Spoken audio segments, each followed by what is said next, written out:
Good morning guys. Ngayong umaga, nandito tayo ngayon sa likod bahay at update ko kayo dito sa alaga natin na ibon. So, ayan po sila. Ayan, nakita nyo yung dalawa, malaki na.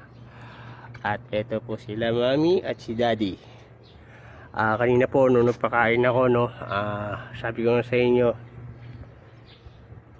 nung nakaraan na video natin, baka by next week, itong week na to, nung last week nung sinabi ko na baka by next week baka umitlog na uli yan. Sa ano nga po ay umitlog na uli siya. So andyan po silang dalawa. Meron na po silang itlog uli ngayon dyan para makita niyo po. Check po natin. Ayan, mami, patingin muna na ang itlogis mo, daddy. Pa-smoothie muna. Alam ba si mami? Ayun po, nakakita niya guys.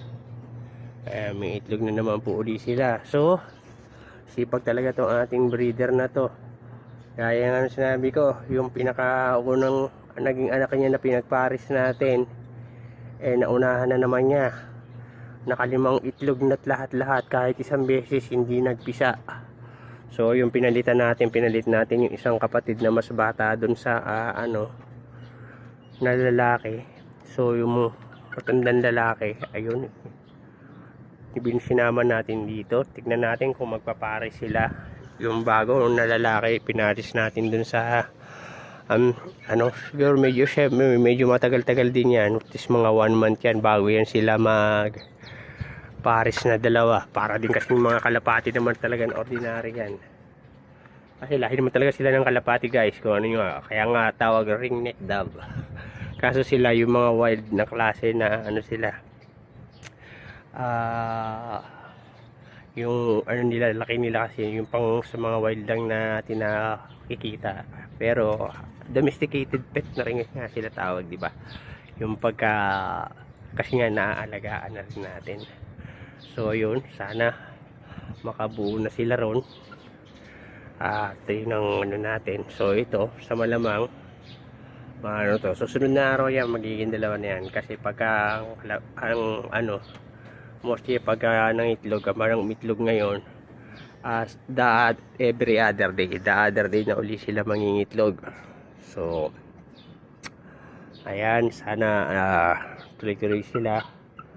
At ayun, kasi kailangan maghanap muna ako ng mag-aayos tayo dun sa kabila para magawa na natin yung paglilipatan ng mga to. Kasi kaya malipat na natin to bago magkatapusan na mailipat ko na silang lahat dun sa kabilang lote para isang na lang din tayo, maluwan na rin para sa atin, isang punta lang tayo ng lugar kasi andun na sila lahat ng mga inanan dito, yung palipat-lipat pa tayo. So kailangan may ayos ko na muna sila. So ayun po. So ayun na muna ang update ko dito sa ating mga alagang ibon. At sana po nagustuhan nyo at sana po dumami uli sila. At kung meron pong magkagusto, PM nyo lang po ako. At kung magkasundo tayo sa presyo, para magkaroon din kayo ng gantong mga ibon katulad ng mga alaga ko, pag-usapan na lang po natin. So hanggang dito lang po. Maraming salamat po sa inyong panonood. Happy breeding po at saka God bless po.